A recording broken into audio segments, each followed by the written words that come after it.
Hello guys, Radhe Radhe. तो आज हम देखने वाले हैं नर्सिंग एप्टीट्यूड। नर्सिंग एप्टीट्यूड में आज है हमारा फर्स्ट डे। तो नर्सिंग एप्टीट्यूड के हम अपन 100 क्वेश्चन देखते हैं कैसे आते हैं। तो क्वेश्चन नंबर 1। तो क्वेश्चन नंबर 1 है मानव, ह्यूमन। मानव में मानव रक्त मतलब ब्लड। मानव रक्त में प्लेटेलेट्स की संख्या कितनी होती है? तो मानव रक्त में प्लेटेलेट्स की संख्या होती है 1 लाख से 4 लाख। मानव रक्त में प्लेटेलेट्स की संख्या होती है 1 लाख से 4 लाख। किसकी संख्या? प्लेटेलेट्स। मानव रक्त में प्लेटेलेट्स की संख्या होती है 1 लाख से 4 लाख। Question number 2। रक्त की सामान्य पीएच रेंज क्या होती है? तो गाइज, रक्त की सामान्य पीएच रेंज होती है 7.35 से 7.45। बट ये भी आ सकता है 7.4। तो आपको टिक करना है 7.4। ओके। Question number 3। तो क्वेश्चन नंबर 3 क्या है? मानव हृदय में कुल कितने चेंबर होते हैं? तो मानव हृदय में कुल चेंबर होते हैं 4। मानव हृदय में कुल कितने चेंबर होते हैं? तो मानव हृदय में कुल चेंबर होते हैं 4। Question number 4। मनुष्य में, क्वेश्चन नंबर 4, मनुष्य में कपालीय तंत्रिकाओं की संख्या कितनी होती है? तो मनुष्य में कपालीय तंत्रिकाओं की संख्या होती है 12 जोड़ी। मनुष्य में कपालीय तंत्रिकाओं की संख्या कितनी होती है? तो मनुष्य में कपालीय तंत्रिकाओं की संख्या होती है 12 जोड़ी। Question number 5। क्वेश्चन नंबर 5 क्या है? तो सामान्यतः मनुष्य में WBC की संख्या कितनी होती है? तो सामान्यतः मनुष्य में WBC, किसकी? WBC। सामान्यतः मनुष्य में WBC की संख्या होती है 6000 से 11000 प्रतिघन मिमी। 6000 से 11000 प्रतिघन मिमी। मानव में हड्डियों की, क्वेश्चन नंबर 6। Question number 6। मानव में हड्डियों की कुल संख्या कितनी होती है? तो मानव में हड्डियों की कुल संख्या होती है 206। मानव में कुल हड्डियों की संख्या होती है 206। Question number 7। Question number 7। मानव में पेशियों की संख्या कुल कितनी होती है? तो मानव में पेशियों की कुल संख्या होती है 639। मानव में पेशियों की कुल संख्या होती है 639। Question number 8। Question number 8। हृदय में कुल कितने लोब होते हैं? तो हृदय में कुल लोब होते हैं 4।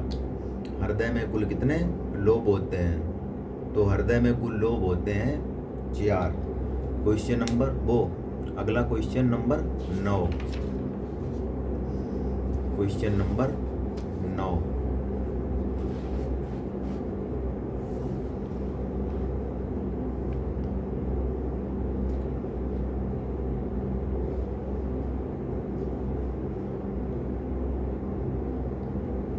क्वेश्चन नंबर 9 है मानव में स्पाइनल तंत्रिकाओं की संख्या कितनी होती है? Question number 9। मानव में स्पाइनल तंत्रिकाओं की संख्या होती है। तो मानव में स्पाइनल तंत्रिकाओं की संख्या होती है 31 जोड़ी।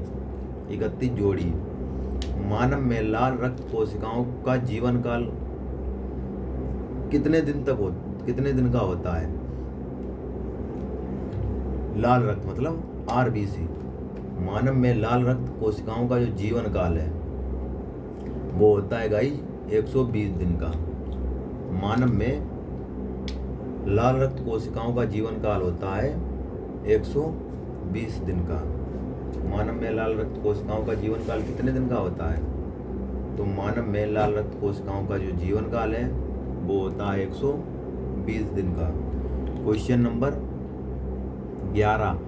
क्वेश्चन नंबर 11 है, मस्तिष्क के चारों तरफ पाई जाने वाली मेनिंजेस की कुल संख्या कितनी होती है? तो जो मस्तिष्क के चारों तरफ पाई जाने वाली कुल मेनिंजेस की संख्या होती है 3। कितनी संख्या होती है? 3। Question number 12। क्वेश्चन नंबर 12 है, मनुष्यों में सर्वाइकल कशेरुकाओं की संख्या कितनी होती है? तो मनुष्यों में सर्वाइकल कशेरुकाओं की संख्या होती है 7। Question number 13। क्वेश्चन नंबर 13, मानव में थोरेसिक कशेरुकाओं की संख्या होती है, कशेरुकों की संख्या होती है 12। क्वेश्चन नंबर 12 वो question number 13 sorry. Question number 14, floating पसलियों की संख्या कितनी होती है? तो फ्लोटिंग पसलियों की संख्या कितनी होती है? या ऐसी पसलियां जो कि स्टर्नम से जुड़ी नहीं होती हैं 2 जोड़ी। फ्लोटिंग पसलियों की संख्या होती है 2 जोड़ी, और ये वह पसलियां हैं जो स्टर्नम से नहीं जुड़ी होती हैं। क्वेश्चन नंबर 15, हीमोग्लोबिन का एक अणु कितनी O2 ले जाने की क्षमता रखता है? O2 का मतलब है गाइज ऑक्सीजन। जो हीमोग्लोबिन का है एक अणु वो 4 अणु ले जाने की क्षमता रखता है। कितने? 4 अणु ले जाने की क्षमता रखता है। Question number 16। क्वेश्चन नंबर 16 या 16। क्वेश्चन नंबर 16 है, जो रक्तचाप है, मतलब रक्तचाप 140/90 mm Hg का नाड़ी दाब है 50 mm of Hg, 50 mm of Hg। Question number 17। Question number 17 क्या है? तो क्वेश्चन नंबर 17 है, मानव शरीर में कितनी लार ग्रंथियां पाई जाती हैं? तो मानव शरीर में गाइज लार ग्रंथियां पाई जाती हैं वो हैं 3 जोड़ी। मानव शरीर में कितनी लार ग्रंथियां पाई जाती हैं? मानव शरीर की बात है, लार ग्रंथियां। तो मानव शरीर में लार ग्रंथियां पाई जाती हैं 3 जोड़ी।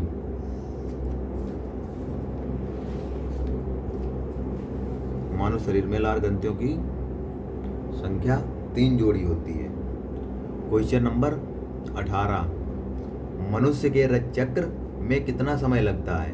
तो यहाँ पे मनुष्य में तो है स्त्री। मनुष्य में कौन है? तो मनुष्य में है स्त्री। तो मनुष्य स्त्री के रज चक्र मतलब आर्तव चक्र में कितना समय लगता है? वो होता है उनका 28 दिन का। Okay, 28 day is the right answer. 28 day मतलब 28 दिन। सबसे बड़ी रक्त कोशिका क्या है? तो गाइस क्वेश्चन नंबर 19, सबसे बड़ी रक्त कोशिका है उसको हम बोलते हैं WBC। क्या है? सबसे बड़ी रक्त कोशिका है WBC। शुक्रजनन नलिकाओं की वृद्धि व शुक्रजनन को प्रेरित करता है। तो शुक्रजनन क्वेश्चन नंबर 20 का राइट आंसर है FSH, फॉलिकुलर स्टिमुलेटिंग हार्मोन। इसकी फुल फॉर्म है FSH की फुल फॉर्म है फॉलिकुलर स्टिमुलेटिंग हार्मोन। क्या है guys? Follicular stimulating hormone. Question number 21 का आंसर क्या है? B12 मतलब RBC परिपक्वन के लिए RBC परिपक्वन मैच्यूरेशन। तो RBC परिपक्वन के लिए कौन सा विटामिन आवश्यक है? तो RBC परिपक्वन के लिए विटामिन आवश्यक है, उसका नाम है विटामिन B12। RBC परिपक्वन के लिए विटामिन B12 आवश्यक है। क्वेश्चन नंबर 22, अमाशय की आकृति अंग्रेजी के किस अक्षर के समान होती है? ये तो बहुत सिंपल है। तो अमाशय की आकृति होती है गाइज, अमाशय की आकृति होती है अंग्रेजी के J अक्षर के समान। अमाशय की आकृति होती है, अमाशय की आकृति अंग्रेजी के किस अक्षर के समान होती है? तो अमाशय की आकृति होती है अंग्रेजी के जे अक्षर के समान। निम्नलिखित में से कौन सी संवेदी तंत्रिका शरीर का संतुलन एवं पेस्चर बनाए रखने में सहायक होती है? तो उसका नाम है प्रोपियोसेप्टर। प्रोपियोसेप्टर। 23। तो 23 अगला है, एक न्यूरॉन की माइलिन आवरण पर पाई जाने वाली कोशिकाएं कहलाती हैं। एक न्यूरॉन की माइलिन आवरण पर पाई जाने वाली कोशिकाएं क्या कहलाती हैं? तो उसको हम कहते हैं श्वान कोशिकाएं। क्या कहते हैं? श्वान कोशिकाएं। 25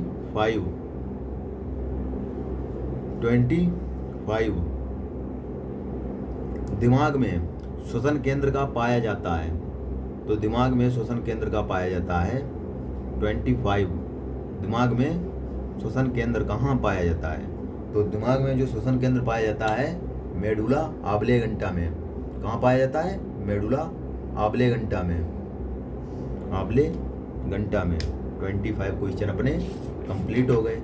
अगर इनमें कोई डाउट हो तो आप कमेंट करना कि भैया जी मेरे को इस क्वेश्चन पर डाउट है, ओके, तो मैं आपको उस क्वेश्चन पर डीपली मतलब गहराई से समझाऊंगा। कमेंट बॉक्स में मैसेज करना। तो यह वीडियो किस मतलब स्टूडेंट के लिए इम्पोर्टेंट होने वाली है?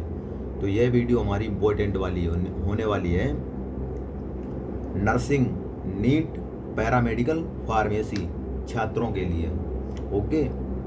जो बच्चा नर्सिंग की तैयारी कर रहा है, नीट की तैयारी कर रहा है, पैरामेडिकल की तैयारी कर रहा है, फार्मेसी की तैयारी कर रहा है, उन सभी के लिए यह इम्पोर्टेंट होने वाली है। नीट में भी कुछ क्वेश्चन आते हैं, ओके। नर्सिंग में तो फिलहाल ये 24 नंबर की आती है। साइंस ही है एक तरह से, समझ लो ये नर्सिंग एप्टीट्यूड, बट इसका नर्सिंग में ज़्यादा स्कोर है, ओके। तो नर्सिंग स्टूडेंट के लिए ये मोस्ट इम्पोर्टेंट है। क्वेश्चन नंबर क्या है? तो क्वेश्चन नंबर है 25 तो हो गए अपने उधर। 26 शुक्राणु का वह भाग कौन सा है जहाँ माइटोकॉन्ड्रिया भरे होते हैं? शुक्राणु मतलब स्पर्म किसका? तो शुक्राणु मतलब मानव का, ह्यूमन, वो भी किसका? मेल का। तो शुक्राणु का वह भाग कौन सा है जहाँ माइटोकॉन्ड्रिया भरे होते हैं? तो शुक्राणु का वह भाग है, उसका नाम है शरीर। शुक्राणु का वह भाग जहाँ माइटोकॉन्ड्रिया भरे होते हैं, शरीर में माइटोकॉन्ड्रिया भरे होते हैं। 27 मानव शरीर की सबसे बड़ी तंत्रिका कौन सी है? 27 तो मानव शरीर की सबसे बड़ी तंत्रिका होती है सियाटिक। कौन सी है? सियाटिक। निम्न में से कौन सी संरचना कान का पर्दा कहलाती है? टिम्पेनिक मेम्ब्रेन, वो है कान का पर्दा कहलाती है।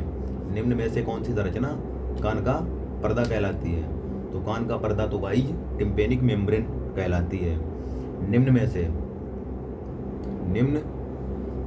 29 क्वेश्चन नंबर 29 निम्न में से कौन सा दिमाग का हिस्सा नहीं है? तो दिमाग का हिस्सा गाइज नहीं है मेरुदंड, दिमाग का हिस्सा नहीं है मेरुदंड। सामान्य अस्थि कोशिका क्या कहलाती है? क्वेश्चन नंबर 30 सामान्य अस्थि कोशिका क्या कहलाती है? तो सामान्य अस्थि कोशिका कहलाती है ऑस्टियोसाइट। सामान्य अस्थि कोशिका ऑस्टियोसाइट कहलाती है।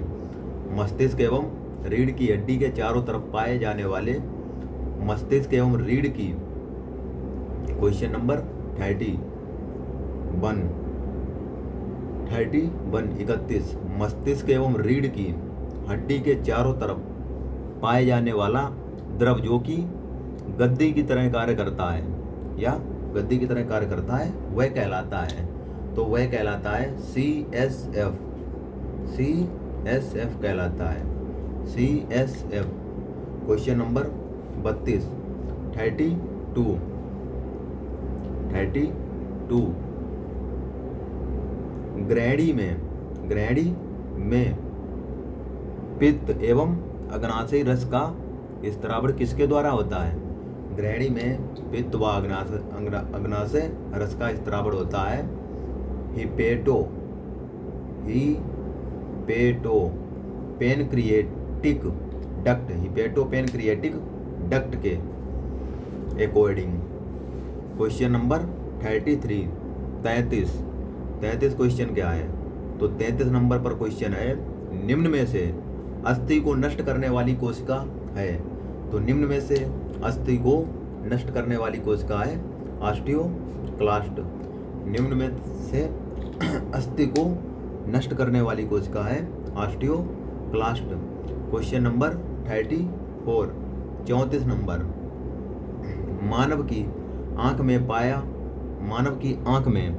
पाए जाने वाला लेंस होता है। तो मानव की आंख में मानव की आंख में पाया जाने वाला लेंस होता है, उसका नाम है बाइकॉनवेक्स।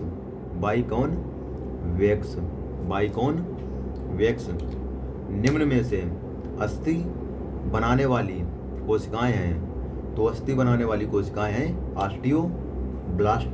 35 नंबर, क्वेश्चन नंबर 35 का आंसर है 1 नंबर। क्वेश्चन नंबर 36 मतलब 36 नंबर, नर युग्मक इस नाम से भी जाने जाते हैं। तो नर युग्मक शुक्राणु नाम से भी जाने जाते हैं। और यहाँ पे क्वेश्चन दूसरा भी आ सकता है, क्या आ सकता है? नर युग्मक। अब आ सकता है मादा युग्मक। तो मादा युग्मक किससे जाने जाते हैं? ओव्यूम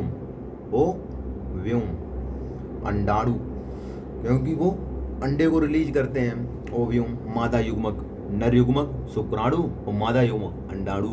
ओके, तो एक क्वेश्चन से आपके 2 क्वेश्चन।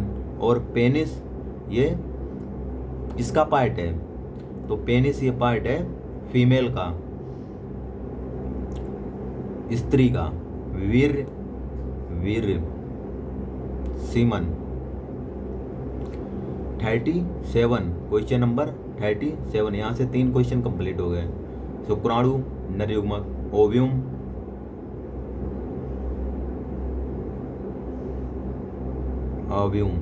मादा, पेनिस पार्ट है स्त्री का।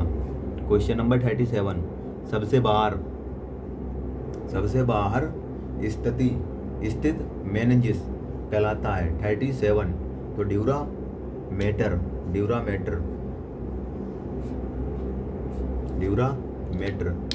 38, भूख प्यास व ताप नियंत्रण केंद्र की स्थिति है हाइपोथैलेमस। 38, भूख प्यास व ताप नियंत्रण केंद्र की स्थिति क्या है? हाइपोथैलेमस।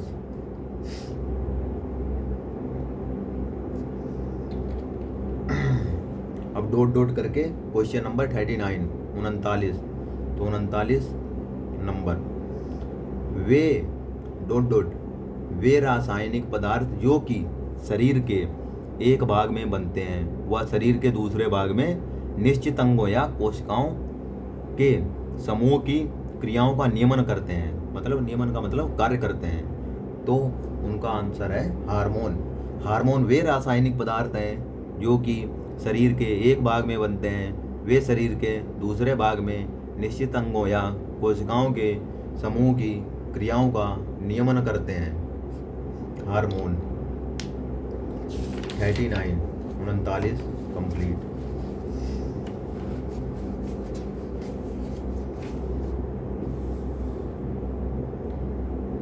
क्वेश्चन नंबर 40 क्या है? सामान्यता प्रतिवर्ती क्रिया का नियंत्रण करता है। तो सामान्यता प्रतिवर्ती क्रिया का नियंत्रण कौन करता है? मेरु रज्जु है वो सामान्यता प्रतिवर्ती क्रिया का नियंत्रण करता है।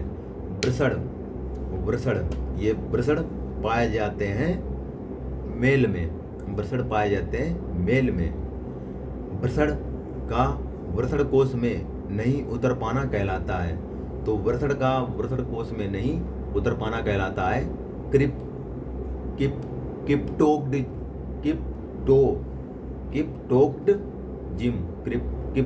जिम, ऐसा ना हो, किप्टोक्ड जिम। तो वृषण का वृषण कोश में नहीं उतर पाना कहलाता है किप्टोक्ड जिम।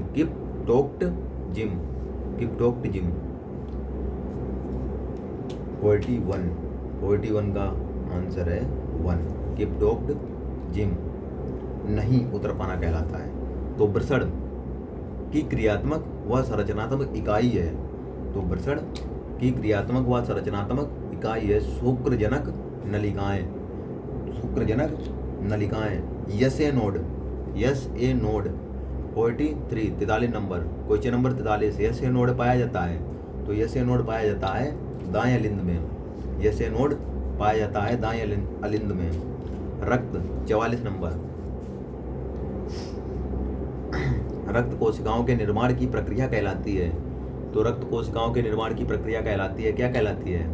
उसका नाम है हीमोपोइसिस कहलाती है। लाल रक्त कोशिकाओं के निर्माण की प्रक्रिया कहलाती है। तो रेड मतलब लाल रक्त कोशिकाओं के निर्माण की प्रक्रिया कहलाती है 45। क्वेश्चन नंबर 45 का आंसर रहेगा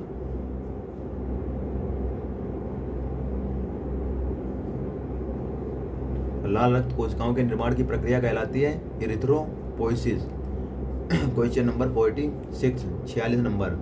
निम्नलिखित में से कौन सा आयन रक्त का थक्का बनाने में सहायक होता है? तो कैल्शियम आयन रक्त का थक्का बनाने में सहायता करता है। 46 अपने कंप्लीट हो गए। 47। तो 47 क्या है? तो 47 है किस वर्णक की अनुपस्थिति में मानव के बालों का रंग सफेद हो जाता है? तो बहुत से मेल हैं या फीमेल। तो किस वर्णक की अनुपस्थिति के अकॉर्डिंग जो मानव के बालों का रंग सफेद हो जाता है? फिलहाल 2-4 बाल मेरे भी हैं सफेद, तो उसको बोलते हैं मेलानिन के कारण बालों का रंग सफेद हो जाता है, मेलानिन। किस वर्णक की अनुपस्थिति में मानव बालों का रंग सफेद हो जाता है? मेलानिन। इंपॉर्टेंट क्वेश्चन है फिर तो। मानव शरीर की सबसे लंबी अस्थि है। तो मानव शरीर की सबसे लंबी अस्थि क्या है? 48। क्वेश्चन नंबर 48 का आंसर रहेगा फीमर। फीमर कहाँ पाई जाती है? ये भी आ सकता है फीमर कहाँ पाई जाती है? मानव शरीर की सबसे लंबी अस्थि है तो फीमर। फीमर कहाँ पाई जाती है? जंघा में। विटामिन्स, अब एक और क्वेश्चन बता रहा हूँ यहाँ पे। मानव 49 विटामिन्स कहाँ संग्रहित रहते हैं? तो विटामिन संग्रहित रहते हैं यकृत में। विटामिन्स कहाँ संग्रहित रहते हैं? यकृत में विटामिन संग्रहित रहते हैं। विटामिन संग्रहित रहते हैं यकृत में। वृक्क की मूलभूत क्रियात्मक इकाई क्या है? 50। Question number 50। वृक्क की मूलभूत क्रियात्मक इकाई क्या है? तो वृक्क की मूलभूत क्रियात्मक इकाई है नेफ्रॉन। वृक्क की मूलभूत क्रियात्मक इकाई है नेफ्रॉन। निम्नलिखित में से कौन सा एंजाइम लार में पाया जाता है? तो हमारी लार में कौन सा एंजाइम पाया जाता है? उसका नाम है टाइलिन। हमारी लार में पाया जाता है, उसका नाम है टाइलिन। टाइलिन हमारी लार में पाया जाता है। एवी नोड स्थित होता है। Question number 52। तो एवी नोड कहाँ स्थित होता है? तो एवी नोड स्थित होता है दाएं अलिंद में। एवी नोड स्थित होता है दाएं अलिंद में। कोमल तालु। Question number 53। कोमल तालु के स्वतंत्र सिरे से नीचे लटका हुआ पेशियों का घुमावदार तह कहलाता है। तो घुमावदार तह क्या कहलाता है? उबला है वो घुमावदार तह कहलाता है। क्वेश्चन नंबर 54 का क्या आंसर है? तो क्वेश्चन नंबर 54 शरीर का ताप नियमन केंद्र है। तो शरीर का ताप नियमन केंद्र है हाइपोथैलेमस। शरीर के ताप का नियमन केंद्र है हाइपोथैलेमस। शरीर के ताप का नियमन केंद्र है। क्वेश्चन नंबर 55, 55 नंबर, सिर व गर्दन को रक्त पूर्ति करने वाली धमनी है। सिर व गर्दन को रक्त पूर्ति करने वाली धमनी है, उसको नाम है कोरोनरी धमनी। सिर व गर्दन को रक्त आपूर्ति करने वाली धमनी है कोरोनरी धमनी। सिर व गर्दन को रक्त आपूर्ति करने वाली धमनी है कोरोनरी धमनी। 55 अपने कंप्लीट है। क्वेश्चन नंबर 56 क्या है? कोटि का स्पाइरल अंग संबंधित है, तो कोटि का स्पाइरल अंग किससे संबंधित है? Question number 56, Corti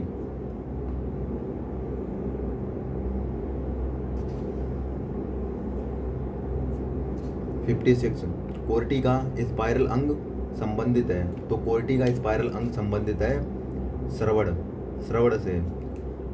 question number 57, रक्त का थक्का बनाने वाली प्रक्रिया का अंतिम उत्पाद है, तो रक्त का थक्का बनाने वाली प्रक्रिया का अंतिम उत्पाद है फाइब्रिन। 58 निम्न में से सबसे छोटी अस्थि है। निम्न में से सबसे छोटी अस्थि है, मध्य कर्ण में पाई जाती है, उसका नाम है स्टेपेज। निम्न में से सबसे छोटी है अस्थि स्टेपेज, वो भी मध्य कर्ण में पाई जाती है। प्रोटीन 59 क्या है? प्रोटीन को पचाने वाले एंजाइम किस तरल में उपस्थित होते हैं? तो प्रोटीन को पचाने वाले एंजाइम ए व सी, तो D is the right answer.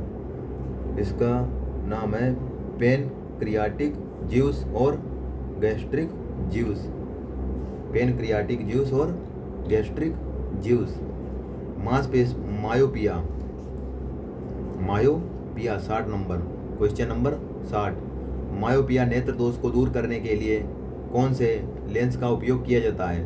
तो मायोपिया नेत्र दोष को दूर करने के लिए कौन से लेंस का उपयोग किया जाता है? तो उसका नाम है अवतल लेंस। अवतल लेंस का उपयोग किया जाता है। मायोपिया का कारण क्या है?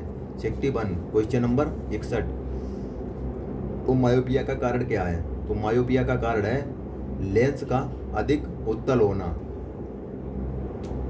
लेंस का अधिक उत्तल होना ही मायोपिया का कारण है, लेंस का अधिक उत्तल होना। क्वेश्चन नंबर 62, वैसोप्रेसिन हार्मोन का संबंध है, तो वैसोप्रेसिन हार्मोन का संबंध है जल के अवशोषण से।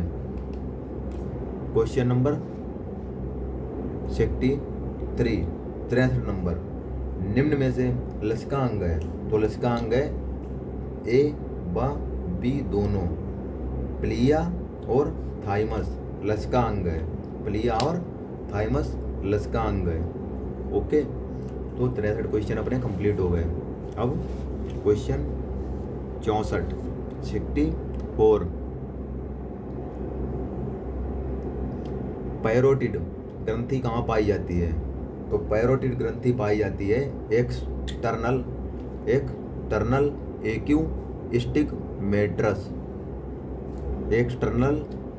एक्यूस्टिग्मेटस। आरबीसी का कब्रिस्तान किसे कहा जाता है? तो आरबीसी का कब्रिस्तान कहा जाता है, क्वेश्चन नंबर 65, आरबीसी का कब्रिस्तान ही कहा जाता है प्लिया को आरबीसी का कब्रिस्तान कहा जाता है। और शरीर का ब्लड बैंक भी प्लिया को कहा जाता है, जिसमें ब्लड इकट्ठा होता है, तो शरीर का ब्लड बैंक भी प्लिया को कहा जाता है। 66 शरीर का ब्लड बैंक भी प्लिया को कहा जाता है। सामान्य से हृदय धड़कन का कम होना कहलाता है। सामान्य से हृदय धड़कन का कम होना क्या कहलाता है? ब्रेडीकार्डिया कहलाता है। क्वेश्चन नंबर 68 गले से कान को फैलने वाले अधिकांश संक्रमण द्वारा फैलते हैं। यूस्टेकियन ट्यूब से फैलते हैं। गले से कान को फैलाने वाले अधिकांश संक्रमण यूस्टेकियन ट्यूब द्वारा फैलते हैं। क्वेश्चन नंबर 69 सबसे प्रचुर मात्रा में पाए जाने वाला ऊतक है। संयोजी ऊतक ही सबसे अधिक मात्रा में पाया जाता है। सबसे अधिक मात्रा में पाए जाने वाले ऊतक क्या है? कुप्फर कोशिकाएं। क्वेश्चन नंबर 70 कुप्फर कोशिकाएं कहाँ पाई जाती हैं? तो कुप्फर कोशिकाएं पाई जाती हैं गाइस यकृत में। कुप्फर कोशिकाएं यकृत में पाई जाती हैं। 71 सियाटिक वाहिनी किसकी वाहिनी है? तो सियाटिक वाहिनी है पित्ताशय की। सियाटिक वाहिनी पित्ताशय की वाहिनी है। 71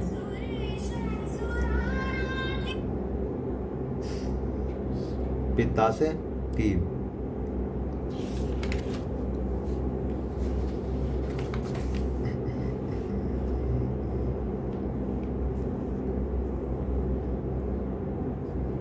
मनुष्य में मम्पस किन ग्रंथियों के संकरण द्वारा होता है? मनुष्य में मम्पस किन ग्रंथियों के संकरण द्वारा होता है? पैरोटिड ग्रंथियाँ। 72 का आंसर है पैरोटिड ग्रंथियाँ। 73 plasma protein. Question number 73 plasma protein angiotensinogen किसके द्वारा उत्पादित होता है? यकृत द्वारा उत्पादित होता है। यकृत द्वारा उत्पादित होता है। एपिग्लोटिस निर्माण होता है। एपिग्लोटिस निर्मित होता है उपस्थिति द्वारा। एपिग्लोटिस निर्मित होता है उपस्थिति द्वारा निर्मित होता है। क्वेश्चन नंबर 75 पेयर्स पेज पाए जाते हैं। पेयर्स पेज पाए जाते हैं छोटी आंत में। पेयर्स पेज पाए जाते हैं छोटी आंत में। 75 पेयर्स पेज पाए जाते हैं छोटी आंत में। Lysozyme enzyme. 77 लाइसोजाइम एंजाइम किस ग्रंथि द्वारा स्त्रावित होता है? तो लाइसोजाइम एंजाइम होता है सेलेवरी ग्लैंड से। सेलेवरी ग्लैंड से। 78 लाइसोजाइम 77 लाइसोजाइम एंजाइम किस ग्रंथि द्वारा स्त्रावित होता है? Salivary gland. 78 निम्न में से किस रस में पाचक एंजाइम नहीं पाए जाते हैं? पित्त में पाचक एंजाइम नहीं पाए जाते हैं। पित्त में पाचक एंजाइम नहीं पाए जाते हैं। 79 क्या है? एंटेरोकाइनेज एंजाइम पाया जाता है। एंटेरोकाइनेज एंजाइम पाया जाता है अन्न रस में। निम्न में से 80 नंबर क्वेश्चन नंबर 80 निम्न में से किस स्थान पर सीयम ग्रंथियां प्रचुरता में नहीं पाई जाती हैं? पैरों के तलवे में नहीं पाई जाती हैं। 81 नंबर क्वेश्चन नंबर 81 शरीर की सबसे कार्यात्मक इकाई क्या है?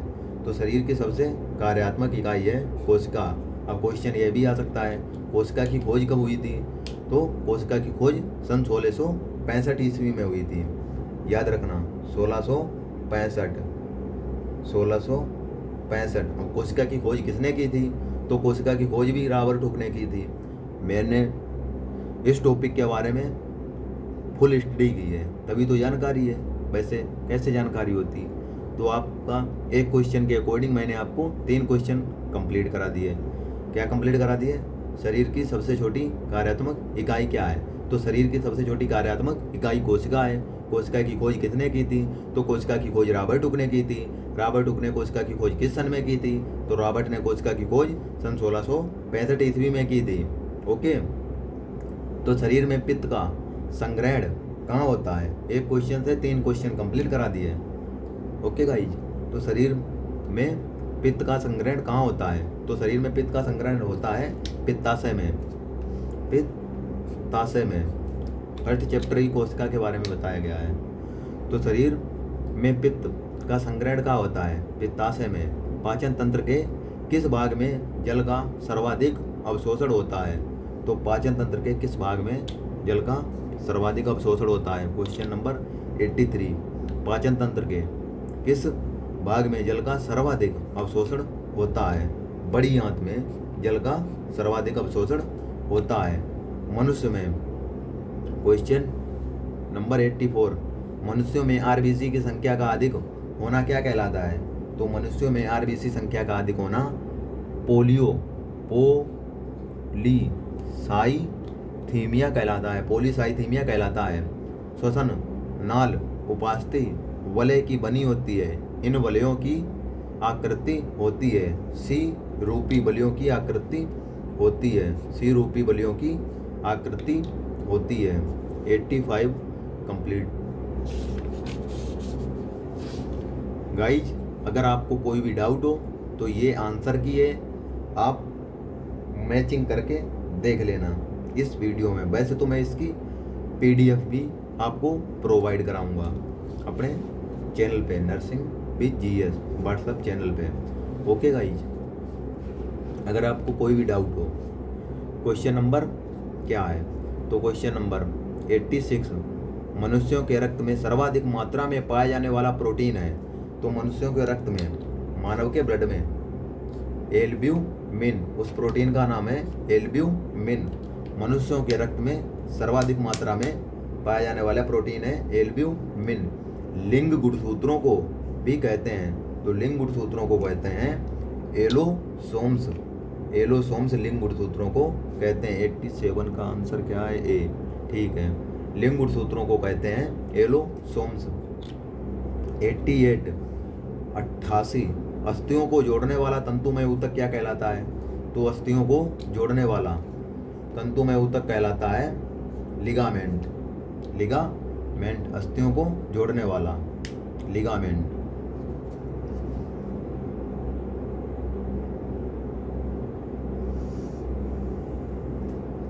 अस्थियों को जोड़ने वाला तंतुमय ऊतक कहलाता है लिगामेंट। 89 निम्नलिखित में से कौन सा हार्मोन पश्च पीयूष ग्रंथि द्वारा स्त्रावित नहीं होता है? वृद्धि हार्मोन पश्च पीयूष ग्रंथि द्वारा स्त्रावित नहीं होता है। वृद्धि हार्मोन। एक पारदर्शी झिल्ली जो कि आंखों में प्रवेश करने वाले प्रकाश को रेटिना पर फोकस करती है, कार्निया। क्वेश्चन नंबर 91, निम्न में से कौन सी क्रेनियल अस्थि नहीं है? मैक्सिला क्रेनियल अस्थि नहीं है। मैक्सिला क्रेनियल अस्थि नहीं है। यूरिया संश्लेषण होता है। यूरिया संश्लेषण 92। यूरिया संश्लेषण होता है यकृत में। यूरिया संश्लेषण होता है यकृत में। एंजाइम 93 क्या है? एंजाइम रेनिन किसके द्वारा स्त्रावित होता है? किडनी। एंजाइम रेनिन किडनी के द्वारा स्त्रावित होता है। 94 यदि कोई व्यक्ति दूरदर्शिता मतलब दूर की दृष्टि, यदि कोई व्यक्ति दूरदर्शिता दोष से पीड़ित है तो उसे कौन सा लेंस का चश्मा पहनना चाहिए? अवतल लेंस का चश्मा पहनना चाहिए।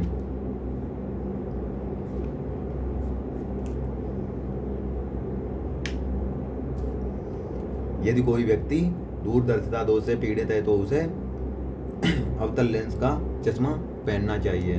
क्वेश्चन नंबर 95 स्तन ग्रंथियां रूपांतरण है। स्तन ग्रंथियां किसका रूपांतरण है? तो स्तन ग्रंथियां श्वेत ग्रंथियों का रूपांतरण है। स्तन ग्रंथियां श्वेत ग्रंथियों का रूपांतरण है। 95।